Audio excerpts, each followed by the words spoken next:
Começa agora o BTcast Vida Nova. Teologia é nosso esporte.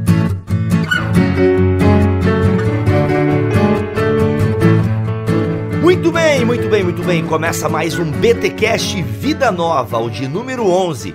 Eu sou o Rodrigo Bibo e eu lembro que eu cantava muito. Um milagre, Senhor, um milagre eu sou. Um milagre, Senhor, tens feito em mim. Eu sei, eu canto mal pra caramba, gente. Desculpa Vida Nova por isso, mas eu precisava cantar. Eu sou o Jonathan e I believe in miracles. Olha aí, muito bom. Gente, estamos aqui em mais um BTcast Vida Nova, que você já sabe. Edições Vida Nova proporciona a você, aqui do Bibotalk, um BTcast extra. Ou seja, uma vez por mês você tem um BTcast a mais que Edições Vida Nova proporciona para você, ouvinte do Bibotalk. E você que gosta de Edições Vida Nova, tem mais esse canal, tem mais essa mídia para estar conhecendo um pouco mais os trabalhos e os temas que tem ocupado aí o catálogo de Edições Vida Nova. Jonatas, neste mês a gente veio aqui para falar de milagres de Jesus, como os atos poderosos do Salvador servem de sinais da redenção. Vamos falar de milagre, velho. Esse tema aí é um tema espinhoso, eu diria, né? Pois é, Bibo. Esse é um tema espinhoso, mas também um tema muito importante para a nossa fé cristã, porque como cristãos nós precisamos acreditar em milagres. Não tem como ser cristão e não acreditar nesses atos extraordinários que Jesus fez e que faz ainda hoje, né? Muito bem, então esse será o tema deste BTcast Vida Nova.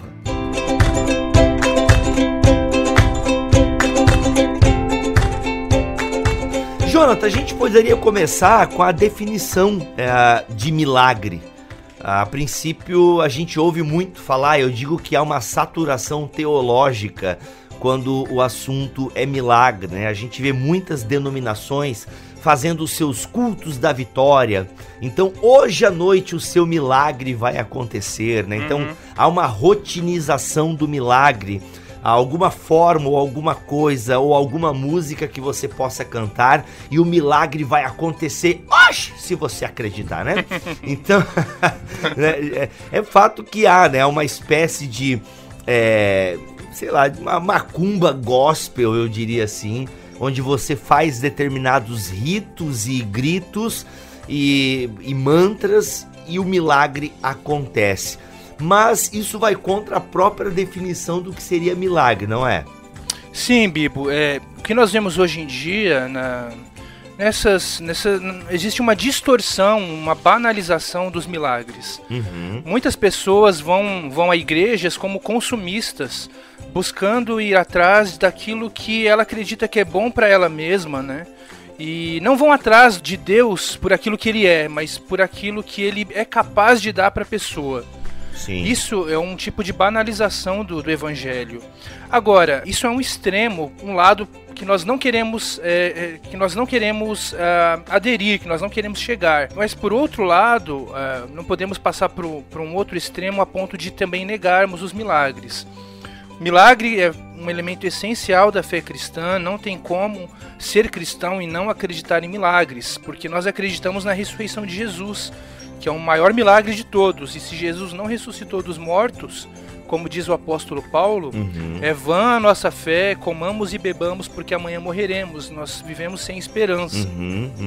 Então, acreditar em milagres é essencial para a fé cristã. Nós não somos ateus que não acreditam na existência de Deus, ou então nós não somos panteístas que acreditam que a divindade está, de uma certa forma, misturada com a natureza, está mesclada com a natureza, então os milagres não são possíveis.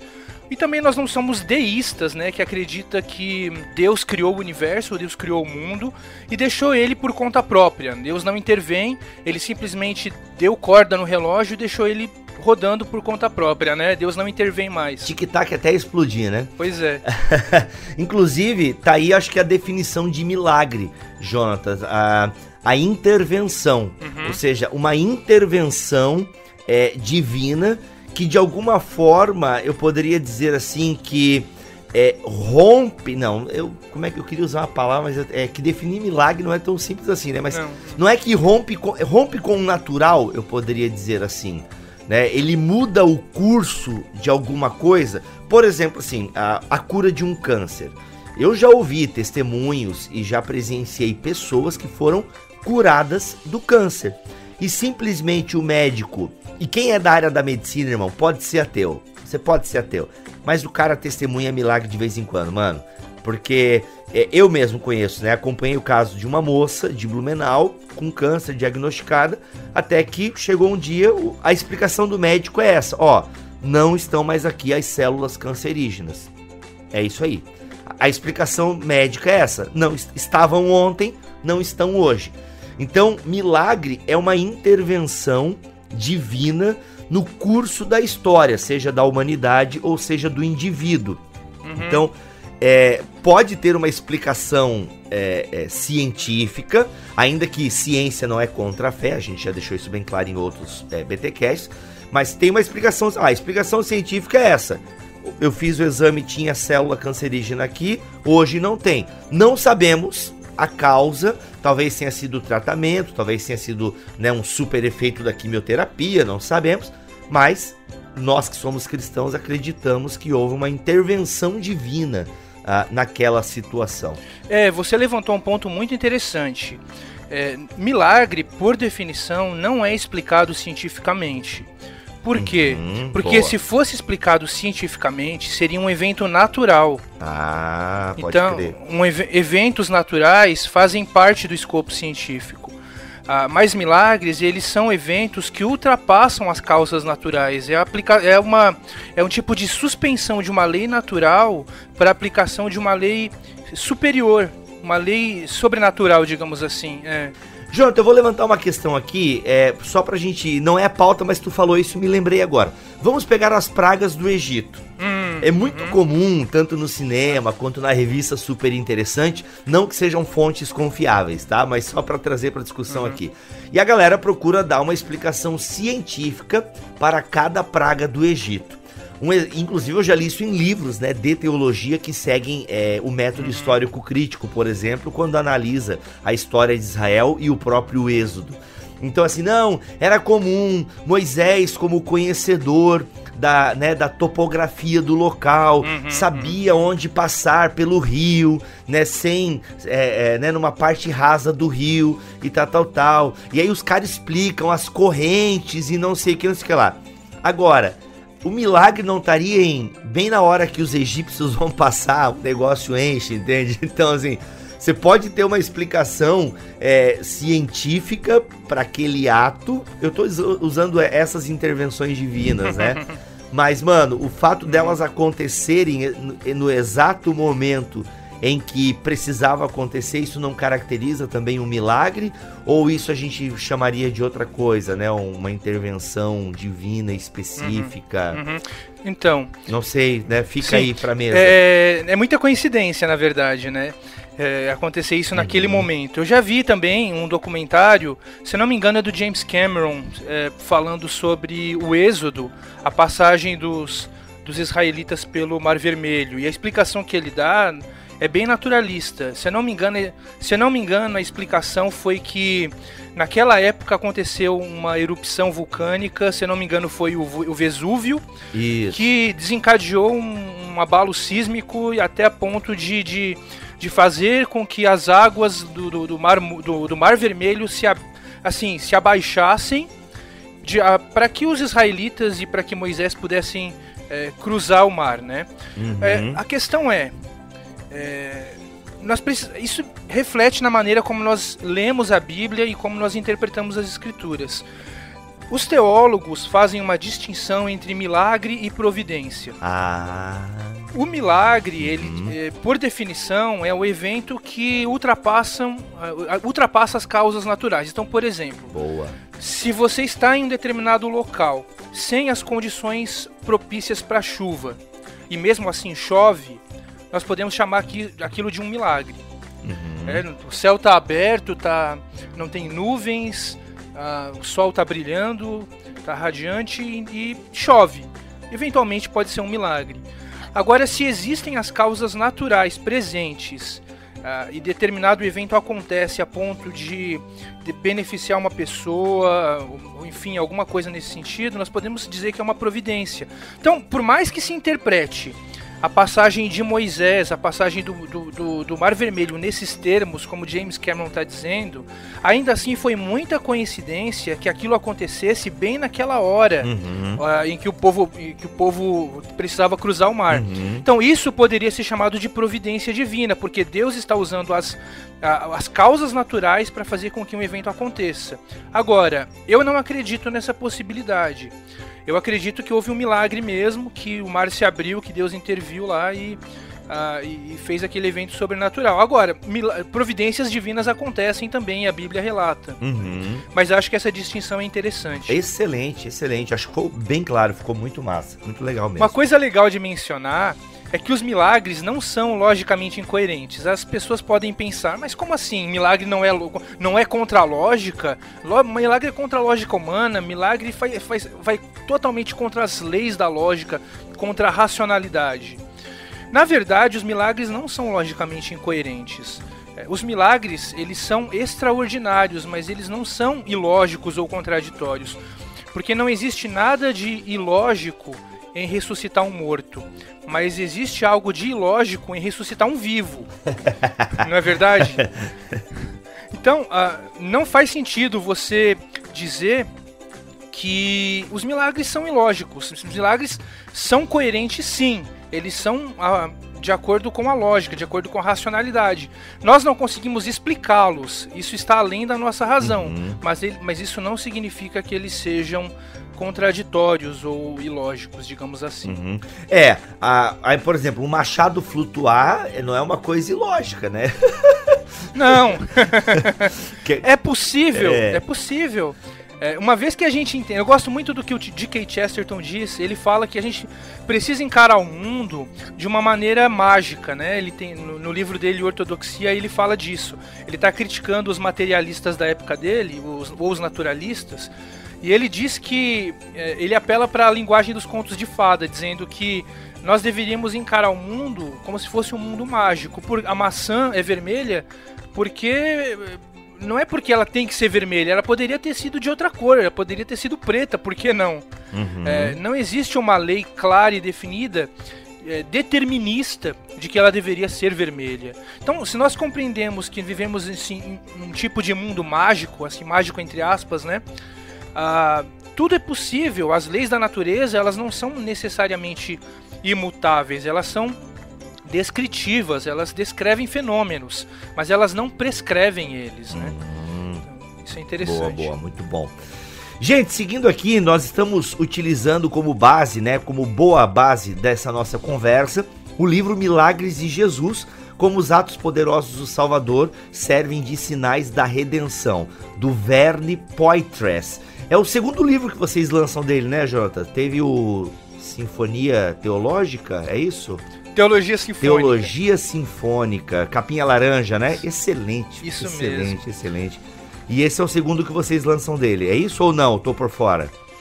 Esse é o segundo livro mesmo. O Verne Poitras, ele é um teólogo Como é que é o nome? Desculpa, eu já vi que eu falei errado. Verne Poitras. Nossa, é difícil mesmo. É difícil. Mas eu gosto muito dele porque ele é um teólogo muito versátil.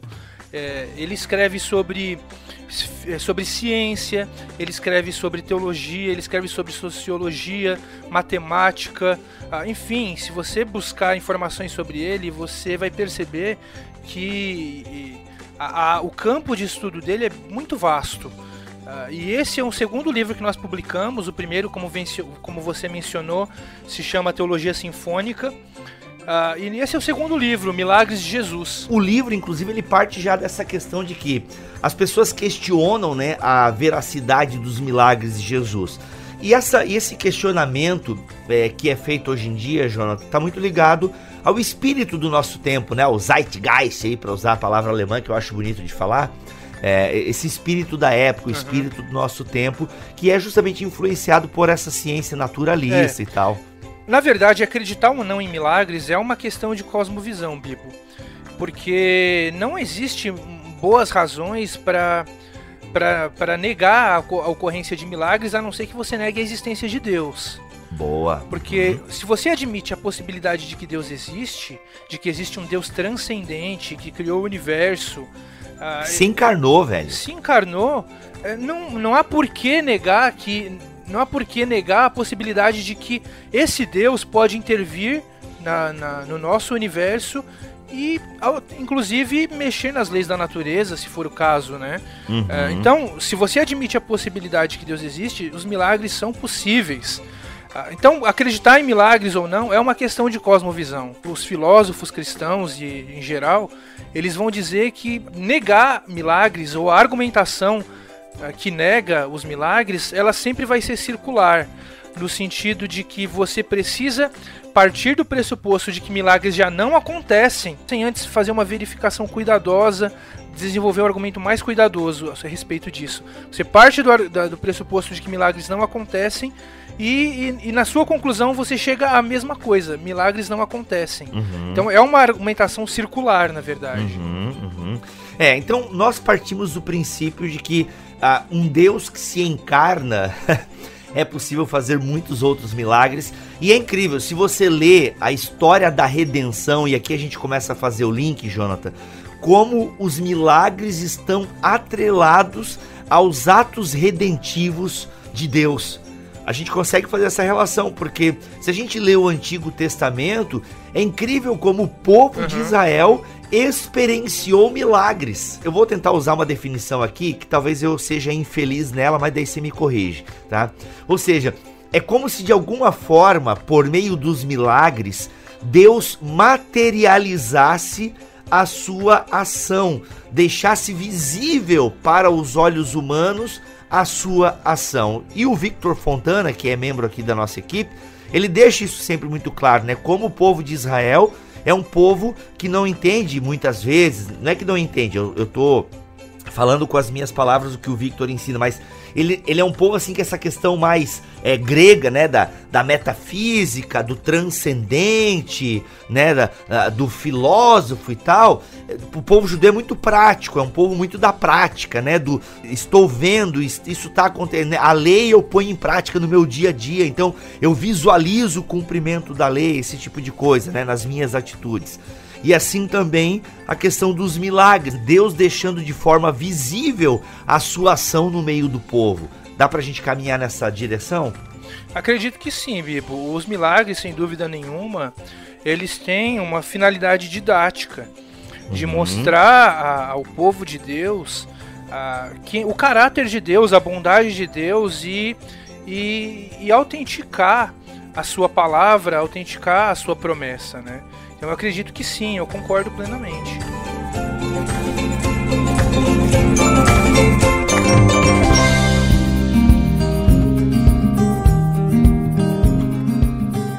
Então, seguindo nessa linha, mano, a gente pode ver a questão do significado. Quais são os significados dos milagres de Jesus?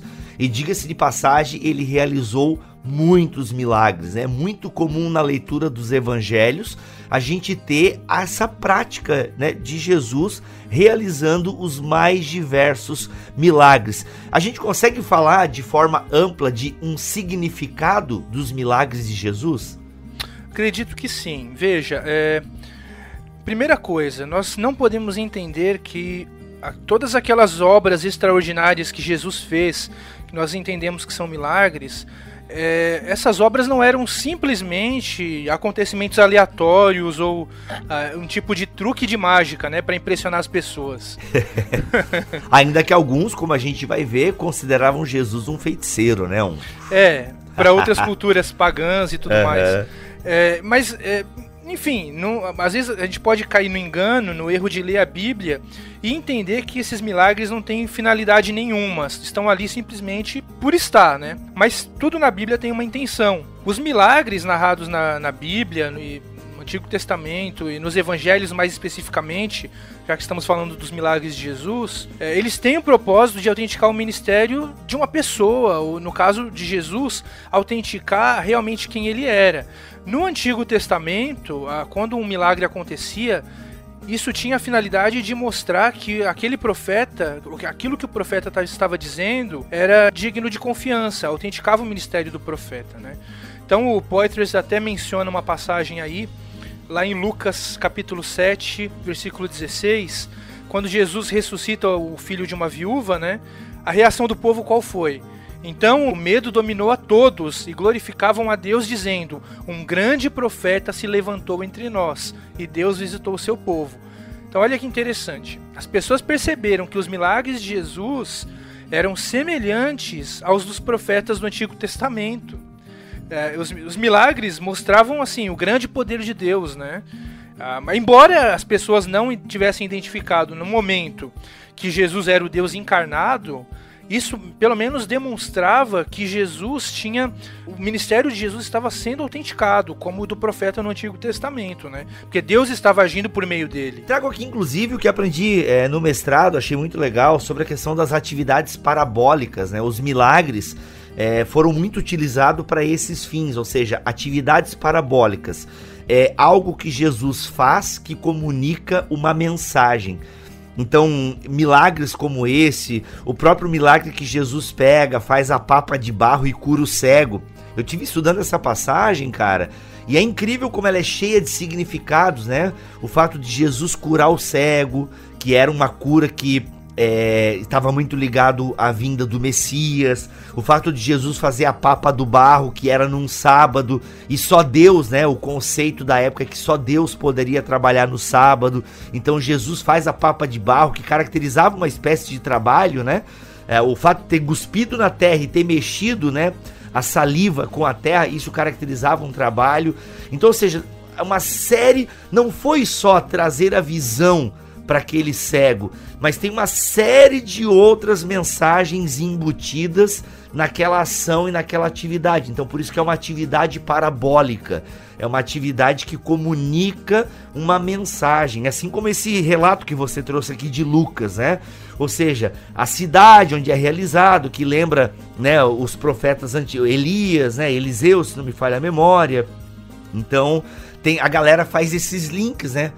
Assim como Eliseu ressuscitou aqui o filho da Sunamita, onde Elias ressuscitou, né, o morto de uma viúva, então em Serepta, então ali eles fazem aquela, né, faz essa analogia do milagre de Jesus, né, da ação, da atividade de Jesus com a dos profetas e tal. É muito louco isso, cara, é muito legal. Sim, na verdade, como nós dissemos, esses milagres têm uma finalidade didática. E, no caso de Jesus, era justamente mostrar, revelar que ele era de fato Deus. Boa. Acho que uma passagem muito importante que nós não podemos deixar de mencionar está lá no Evangelho de João, capítulo 20, versículos 30 e 31, onde João explica quais eram os propósitos, ou qual era o propósito dos milagres de Jesus. Eu vou ler aqui rapidinho. Jesus, na verdade, realizou na presença de seus discípulos ainda muitos outros sinais que não estão registrados neste livro. Estes, porém, foram registrados para que possais crer que Jesus é o Cristo, o Filho de Deus, e para que crendo tenhais vida em seu nome. Então veja só, João está registrando aqui que esses milagres têm a finalidade de apontar Cristo como Deus. E o que é mais interessante é que essa passagem ela vem logo em seguida ao evento da incredulidade de Tomé. Jesus ressurreto aparece diante de Tomé, e a partir disso, a partir desse milagre da ressurreição, Tomé reconhece que Jesus é de fato Deus, tanto é que ele se prostra e diz: Deus meu e Senhor meu. Aqui eu faço um parênteses, né? Tem uma interpretação, até onde eu sei, das testemunhas de Jeová a respeito desse texto, é de que Tomé teve um susto, na verdade, né? Oh, meu Deus, quem é você? O que está acontecendo? Nossa, velho, sério? Sim. Não força, né? Mas isso é uma interpretação um pouco anacronista, né? Porque um judeu do primeiro século não teria esse tipo de reação como nós modernos teríamos. Boa. Então, na verdade, é uma declaração de divindade mesmo. Então é muito interessante verificar que esse texto de João, relatando que os milagres de Jesus têm a finalidade de indicar ele como Messias, como Filho de Deus, como divino, está logo em seguida, após a incredulidade do evento da incredulidade de Tomé, né? Então, não são eventos aleatórios, tem a finalidade de apontar Cristo como Deus. Isso eu acho muito legal, porque, inclusive, muitos milagres de Jesus, logo depois que ele realiza o milagre, vem um discurso muito importante. Ou vem um outro sinal que aponta, né, para algo superior. E no caso aqui, o Poitras, ele analisa os milagres que servem como sinais da redenção. Então isso eu acho muito legal, porque até trago aqui um teólogo do Antigo Testamento, que é o von Rad, e ele fala, ele chama os milagres de acessórios de Deus. Eu acho isso muito bacana, porque no fundo os milagres, eles querem apontar para algo maior. São só acessórios que Deus usa para apontar, né, para exemplificar, para ensinar algo maior do que aquele milagre em si. Obviamente que para quem recebeu o milagre é uma coisa maravilhosa. Se a gente pega os cegos de nascença, por exemplo, ou os próprios endemoniados, né, que a gente vai trazer aqui um pouco para fazer o exercício do Poitras, para essas pessoas que receberam o milagre é uma coisa fantástica. Agora, para nós que estamos lendo o relato, tanto para quem leu no passado como para nós hoje, ele vai além, né, de compartilhar a alegria daquele irmão ou irmã, né, ou pessoa, porque muita gente recebeu o milagre de Jesus e talvez não tenha seguido, né, recebeu o milagre e seguiu o seu caminho sem ser um discípulo de Jesus. Mas eu acho bacana isso, que os milagres estão ali na Bíblia, não somente, né, para a gente se alegrar com quem recebeu o milagre, mas para a gente reconhecer o Deus que servimos e como ele intervém na sua criação. Isso. O Poitras até menciona, de certa forma, isso... esse assunto que você tocou, quando ele diz que os milagres de Jesus, eles contam histórias que mostram analogias com a grande história da redenção. Então, cada milagre tem ali um tipo do, digamos, não sei se é a melhor definição, se está correto dizer isso necessariamente, mas um tipo de microcosmos do evangelho. Ele antecipa aquilo que vai acontecer com Jesus na cruz. O clímax da redenção está na cruz, mas os milagres já estão antecipando isso. De certa forma é uma analogia para aquilo que vai acontecer adiante, né? Então perceba como os milagres de Jesus têm um significado muito valioso. Muito errado nós nos aproximarmos de Deus, nos aproximarmos de Jesus, simplesmente querendo coisas da parte dele, né? Querendo bênçãos da parte dele, né? Isso é indo para uma parte mais aplicativa aqui da nossa conversa, né? Muitas vezes nós nos aproximamos de Deus simplesmente para obter bênçãos, mas os milagres, eles têm uma finalidade didática e têm a finalidade de mostrar e de revelar o caráter de Deus. Eles não são à toa, né?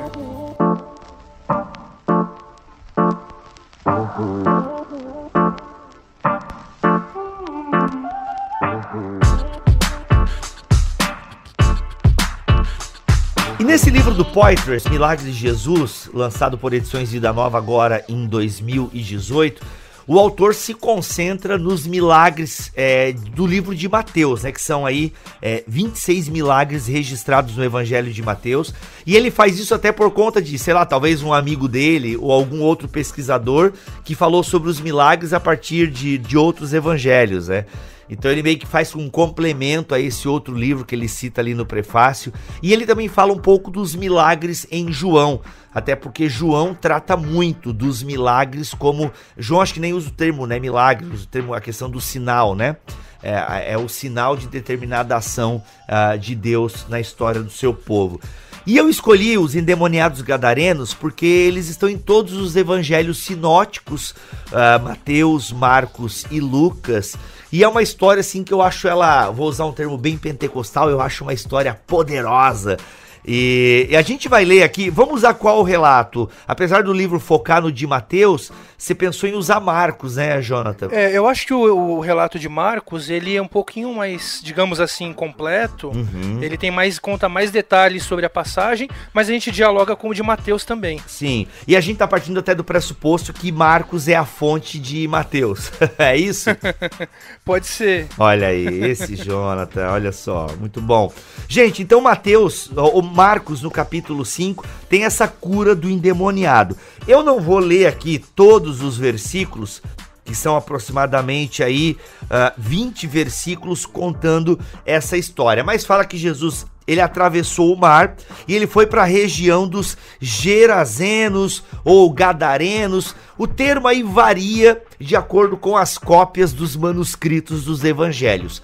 Algo muito comum quando a gente fala de crítica textual, né, na formação do cânon do Novo Testamento ou até mesmo dos livros, né? Cada livro da Bíblia tem uma série de manuscritos das mais variadas datas e às vezes tem algumas diferenças em questões geográficas, questões numéricas. Até a questão numérica aqui é um caso, porque Marcos registra um endemoniado, né? Já Mateus registra 2 endemoniados. Então, a gente não sabe se foram situações diferentes ou se a questão, né, o Marcos, ele ouviu Pedro falando uma coisa, Mateus viu outra. Então, assim, a gente sabe que os evangelhos são relatos posteriores aos acontecimentos. Mas Bibo, então quer dizer que a Bíblia é mentira? Não, gente, a Bíblia é pura verdade. E inclusive isso mostra também um pouco da humanidade da Bíblia, que não é um livro que foi psicografado como alguns entendem, né? Enfim, só uma nota aqui, não é a discussão, mas Jonathan, faz o seu complemento aí. Não, sobre esse ponto, Bibo, eu gosto bastante do caminho que o D.A. Carson e o Geisler, por exemplo, tomam para resolver esse problema com relação ao número de endemoniados. Eles mencionam que não é incomum a Bíblia fazer menções em algumas passagens onde quando um homem é mais notável e mais proeminente do que outros, eles destacam o relato e se concentram exclusivamente em um dos homens. Então, isso acontece inclusive no nosso dia a dia. Por exemplo, se você vê o seu amigo João, que é casado com a Maria, andando pela cidade, você não vê o seu amigo há muitos anos, e você conhece só o João, que é o seu amigo de infância, você conta que você reencontrou o João, né? Mas a Maria estava junto também, né? Mas como o João é o seu principal, é o seu grande amigo, e ele é o principal da história, você só está mencionando o João. Não significa que Maria não estava. Então, pode acontecer algo semelhante aqui nas passagens dos evangelhos. Pode ser que eles estejam se concentrando só no homem principal da passagem, né? No endemoniado principal. Muito bom. E aqui faço um exemplozinho. Digamos que o Jonathan seja alguém muito famoso e eu sou um biógrafo do Jonathan. Aí eu vou relatar que ele encontrou o João na Praça 15. Mas acontece que o Jonathan escreveu uma carta ou um e-mail para alguém dizendo que encontrou João e a sua esposa na Praça 15. E aí outro biógrafo vai escrever e tem acesso a esse e-mail e fala, inclusive Jonathan encontrou João e sua esposa. Aí ele foi investigar e viu que a esposa se chamava Maria. Entende? Então é muito assim que foi construído os evangelhos. E a beleza disso tudo é que a Bíblia não tem medo de colocar os 4 relatos acerca da vida de Jesus e seus ensinamentos, mesmo eles tendo diferenças entre um e outro. A Bíblia não tem medo disso. Isso é lindo. Na verdade, é justamente isso que faz com que ela seja digna de confiança. É justamente o contrário do que as pessoas, às vezes, céticos pensam, né? Justamente. Porque se um juiz está ouvindo algumas testemunhas e essas testemunhas relatam acontecimentos da mesma maneira, sem tirar uma vírgula, o juiz tem todas as razões do mundo para desconfiar que aquelas testemunhas ali estão mentindo. Elas combinaram de contar a mesma coisa. Então são essas perspectivas diferentes em relação a alguns eventos é que dá credibilidade no testemunho. Isso é lindo, isso é lindo. Inclusive a gente vai usar o relato de Mateus aqui no caso dos endemoniados, porque tem uma frase ali que é importante para a nossa aplicação. Mas enfim, gente, então acontece que Jesus vai para esse povoado e lá tinha um homem, né, um homem que estava com um espírito imundo, que estava nos sepulcros e vai ao encontro de Jesus. E ele fala, inclusive, a história do Legião. Você já ouviu a história? Meu nome é Legião, porque somos muitos. E aí ele implorava a Jesus com insistência que não os mandasse sair daquela região.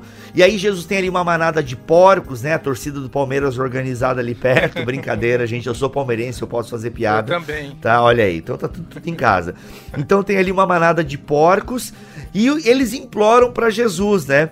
Para que entre nessa manada de porcos, e aí Jesus dá essa permissão.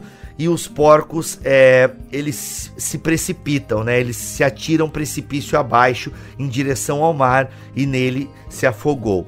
E aí tem a galera que cuidava do porco, que fica bem apavorado, sai correndo. E aí, quando se aproximam de Jesus, viram ali o homem que fora possesso da legião de demônios, assentado, vestido e em perfeito juízo. E ficaram com medo. Diz o versículo 15. Os que estavam presentes contavam ao povo o que acontecera ao endemoniado e falaram também sobre os porcos. Então o povo começou a suplicar a Jesus que saísse do território deles. Olha isso, cara. E aí quando Jesus estava entrando no barco, o homem que estivera endemoniado suplicava-lhe que o deixasse ir com ele. Jesus não o permitiu, mas disse: vá para casa, para a sua família, e anuncie-lhes quanto o Senhor fez por você e como teve misericórdia de você. Então aquele homem se foi e começou a anunciar em Decápolis. Olha só, Decápolis é o quê? A junção de 10 cidades, né? E começou a anunciar em Decápolis o quanto Jesus tinha feito por ele. E todos ficavam admirados. Olha aí. É muito legal essa passagem, Bibo. E eu acho que um ponto que a gente pode começar a pensar quando trata dessa passagem, primeiro que falar sobre demônios hoje em dia principalmente no contexto, digamos, mais tradicional assim de igreja, né? Sim. Se torna um pouco um tema mais, digamos, um tabu, né? Um assunto muito delicado, tanto para tradicionais quanto para uma sociedade permeada pelo secularismo, né? Porque acreditar na existência de seres espirituais que são tanto anjos como demônios também é um elemento da nossa fé cristã. E precisamos entender, precisamos lembrar que, mais uma vez, que a ciência não tem como investigar esse tipo de mundo, porque isso foge do escopo dela. Isso está no âmbito do mundo espiritual, né? Se nós acreditamos que Deus existe e Deus é um ser espiritual, por que anjos e demônios também não podem existir, né? E, por outro lado, aqui para o nosso contexto tradicional de igreja, é lógico que nós sempre precisamos entender essas passagens com certa cautela, não passarmos por um extremo absurdo de acreditarmos que tudo é demônio, ou então partimos para aquela ideia dualista também, né, de que tudo na cultura tem que ser demonizado, aquilo é do demônio e tudo mais, né? Isso é outro extremo, mas nós precisamos entender que seres espirituais existem e que eles influenciam também as nossas vidas também. Eles têm, como aconteceu aqui no caso dessa pessoa, né? Na passagem do Gadareno. E é interessante que essa passagem, né, a gente está defendendo aqui a ideia de que os milagres apontam para a redenção. E é muito comum alguns teólogos do Novo Testamento falarem, né? O fato de ter tanto exorcismo no ministério de Jesus aponta justamente para essa chegada do reino de Deus. E se entende que há principados e potestades. A gente não pode negar essa ideia. É que, de fato, há um exagero, Jonathan, por conta de muitas igrejas e abusos dessa questão. A gente pega algumas igrejas aí neopentecostais em que é super comum, demônios dão entrevistas. Acontece até de se fazer encenações, isso, né? Tem até coisas que são engraçadas. Eu sei que a gente não deveria rir disso, porque no fundo é uma miséria, né? É uma enganação do povo e tal. Mas tem até disputa, né? Tipo, tem demônio que vai na igreja A e fala mal da igreja B. Não sei se você viu isso que aconteceu entre duas mega igrejas, né? Já vi. Então aí, de repente, o pastor da igreja A fica sabendo, e aí ele contrata um demônio pra falar da igreja B. Não, porque lá na igreja B, então, cara, chega a ser ridículo. E aí, de fato, muitos cristãos e até mesmo céticos olham isso e veem como piada. Mas para quem é cristão sério e até mesmo um pentecostal sério, já lidou com situações de possessão que a coisa é séria, né? E, gente, a possessão maligna não é exclusividade do período apostólico. Eu não sei, eu penso, Jonathan, que nada na Bíblia diz que vai cessar, né? Não tem. Então, Paulo fala dos principados e potestades. A gente não pode negar que o mundo jaz no maligno. Então a gente tem que estar atento. E é bonito quando a gente vê uma ação de Jesus, e isso aponta, de certa forma, para uma redenção, né? É chegado o reino de Deus. Então, o império das trevas está recuando com a ação de Jesus, e Jesus mostra isso, né? Ele liberta esse gadareno, ou esses dois, e expulsa essa legião, né? E manda, né, inclusive até o Poitras faz essa analogia, manda para os porcos, que eram animais impuros, e a impureza está ligada ao pecado também, de certa forma, vai para o precipício, né, para o mar. Então, essas questões que Jesus, a chegada de Jesus, simboliza a chegada do reino de Deus, e um reino onde o espírito do mal, né, os espíritos imundos, não tem espaço. E aí você podia falar, Jonathan, desse distintivo que tem no Evangelho de Mateus, que é interessante também. Veja só, você tocou nesse ponto, também é muito interessante que notar que os exorcismos praticados por Jesus, eles têm realmente a finalidade de mostrar que o reino chegou. E mais uma vez, como nós dissemos, de mostrar que ele é Deus. Olha que interessante, Bibo, essa passagem que nós estamos vendo aqui do demoniado. Se nós olharmos para o capítulo 4, no finalzinho do capítulo 4, antes de Jesus se encontrar com o endemoniado gadareno ou gerazeno, nós vemos que Jesus acalma a tempestade, né? E aí os discípulos perguntam, né? Dizem assim: quem é esse que até o vento e o mar lhe obedecem? Então, os discípulos levantam um questionamento sobre a identidade de Jesus. E quem responde essa pergunta? Isso está logo no capítulo seguinte, com um endemoniado se prostrando perante Jesus e reconhecendo que ele é Deus. Olha aí. Isso não é muito interessante? Nós temos demônios reconhecendo a identidade divina de Cristo e se prostrando e dizendo: Jesus, o que você veio fazer aqui antes do tempo? Vieste nos atormentar antes do tempo? Isso diz lá, diz lá em Mateus, né? Então nós vemos que a verdade... Antes do tempo, né? Ou seja, você chegou cedo, cara. Não é agora o juízo final. E isso está apontando justamente para, mais uma vez, tem uma finalidade didática e um simbolismo nesse milagre, apontar para aquilo que vai acontecer no futuro. O Poitras menciona no livro, pelo menos é o ponto de vista dele, né, que quando Jesus manda que essa legião entre na manada de porcos e se precipite abaixo lá no mar, né? Isso está apontando para um evento que vai acontecer ainda no futuro, está no Apocalipse 20:10. E o diabo que as enganava foi lançado no lago de fogo e enxofre, onde estão a besta e o falso profeta. Eles serão atormentados dia e noite pelos séculos dos séculos. Então existe aí, de acordo com Poitras, um sentido escatológico no milagre, né? Jesus está revelando o que vai acontecer com Satanás. E é interessante a gente pontuar também que talvez aqueles que experienciaram, e eu já falei isso aqui no pod, mas para ficar bem claro, talvez aqueles que experienciaram o milagre não tenham toda essa consciência, tá, gente? Talvez, agora, uma consciência que eles têm é o seguinte: esse é um profeta, esse é o Messias. Então os milagres vão apontando para isso. Inclusive, a expulsão de demônios é uma coisa tão marcante que eu tô me lembrando aqui de uma passagem de Lucas, que quando Jesus comissiona os 70, cara, não tem?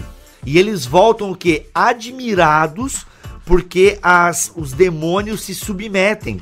Deixa eu até procurar essa passagem porque ela é fantástica, cara. E aí onde Jesus fala aquela maravilha, né? Gente, não se alegrem porque os demônios se submetem a vocês, né?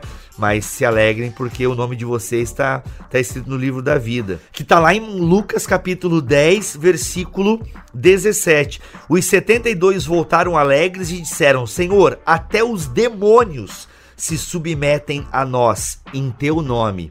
Cara, isso é... Então, para vocês perceberem que essa questão da presença maligna, da presença do mal, do demônio, era algo que atormentava a mentalidade do judeu naquela época, né? Então, a chegada de Jesus e o nome de Jesus era um poder contra esses poderes das trevas, ou seja, a luz prevalece sobre as trevas. E essa questão de luz e trevas é muito, né, paulino, que nasce no contexto do judaísmo do Segundo Templo. Então, para você que isso era uma coisa que permeava a cultura da época, e Jesus vem dizer que está acima dessas potestades, desses espíritos malignos, e que aponta para uma redenção completa, né, do próprio Jesus através da sua missão. Isso é muito legal. Exatamente. Como nós dissemos, somente Deus poderia ter essa autoridade para expulsar demônios, né? Alguém poderia pensar, como pensaram lá nos evangelhos, né, que Jesus seria um outro demônio, mas aí Jesus responde: como é possível um demônio expulsar outro demônio? E até a casa ficaria dividida, né? Então esse ministério é eminentemente divino. Expulsar demônios faz parte da atividade de Deus. E Jesus está fazendo isso aqui nos evangelhos, né? Não há como negar isso. Então, a finalidade desses milagres é mostrar que ele é Deus. Muito bom. Gente, tá aí, foi só um panorama de milagres de Jesus, como os atos poderosos do Salvador servem de sinais da redenção. Aí fala o nome do autor porque eu não quero falar errado de volta. Vern Poitras. Vern Poitras. Gente, tá aí, lançamento de edições Vida Nova. Jonathan, o que mais que a Vida Nova trouxe pra nós aí? Bem, 2018, cara, tu acredita que nós já estamos em julho? Eu não sei se eu tô ficando velho, eu tô, isso é certeza, né? É biológico, isso, ficar velho é biológico. Mas, cara, já estamos em julho, velho. Já estamos em julho, tá passando muito rápido.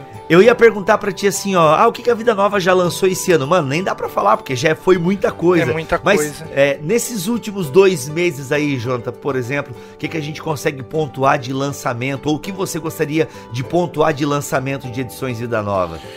Bibo, nós lançamos o livro Desvendando o Código Missional, do Ed Stetzer, David Putman. Bom demais. Muito bom. Para entender, para quem está plantando igreja e quer entender o contexto cultural, para plantar uma igreja de acordo, uma igreja relevante, né? Precisa ler esse livro do Ed Stetzer.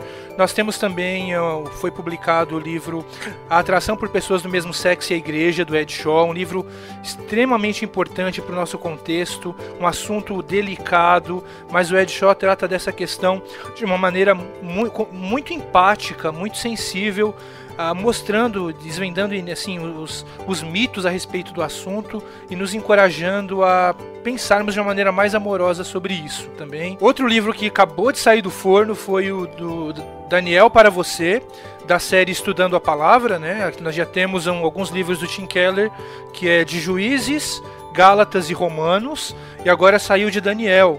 Um livro excelente, são na verdade uma série muito boa para estudar a Bíblia de uma maneira devocional, em grupos, para pregação também, muito boa. A Vida Nova tem investido, né, Jonathan, na questão de comentários bíblicos, né, cara? Eu tô bem feliz com isso, porque até teve um lançamento também esse mês aí, não teve? De comentários bíblicos saiu 1 Coríntios, da série Tô abrindo Comentário Expositivo. Cara, é uma série espetacular, para quem às vezes está na correria do dia a dia, né? O que não é recomendável, né? Às vezes o pastor não tem muito tempo para preparar um sermão, mas esse livro ajuda demais, porque você tem um guia rápido ali de como entender a passagem, o contexto, uma ilustração a respeito da passagem, inclusive dialogando com exemplos da cultura, um filme que possa ilustrar bem a aplicação daquele texto. Então é um comentário bem excepcional.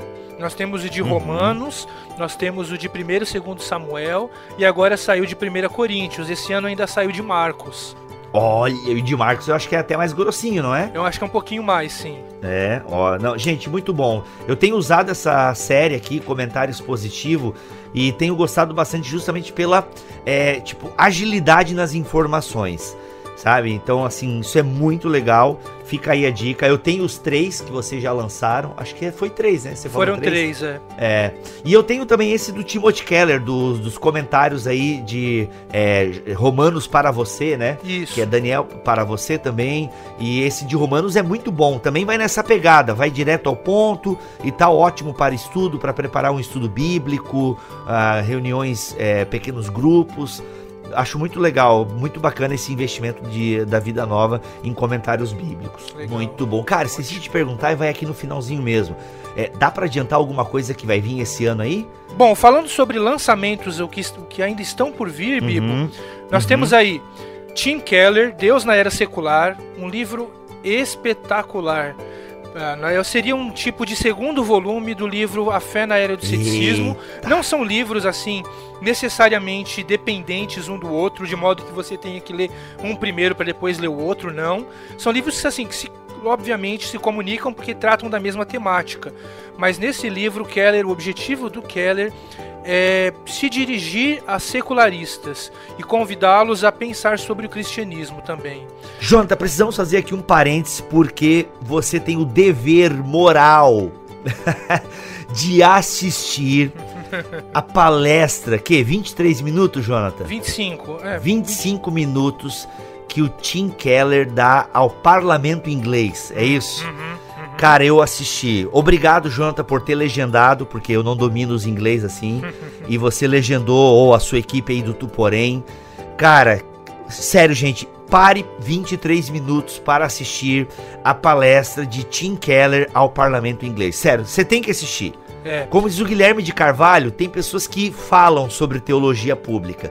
E Tim Keller faz teologia pública. Então, mano, sério, só assista. É um discurso brilhante, um discurso elegante, equilibrado com erudição e também acessibilidade, né? Um leigo, o público em geral consegue entendê-lo. Pregou o evangelho, falou também da credibilidade intelectual do cristianismo. É simplesmente brilhante. E esse discurso dele, Bibo, ele é baseado justamente nesse livro, Deus na Era Secular. Os temas que ele tratou ali estão no livro, principalmente o tema da identidade. Ele fala ali da incoerência que a modernidade tem, né, sobre valores morais e sobre o eu, sobre o self, citando Charles Taylor. Isso está tudo ali no livro. É basicamente a palestra dele. Se você quer assistir, você pode acessar www.youtube.com/edições Vida Nova. Edicões, na verdade, sem o C cedilha, né? O link tá aqui na postagem, porque, gente, façam um favor para vocês e assistam esse vídeo. Vamos ficando por aqui em mais um podcast Vida Nova e a gente volta no próximo, se Deus quiser e assim permitir. Fiquem todos na paz do Senhor Jesus. Amém.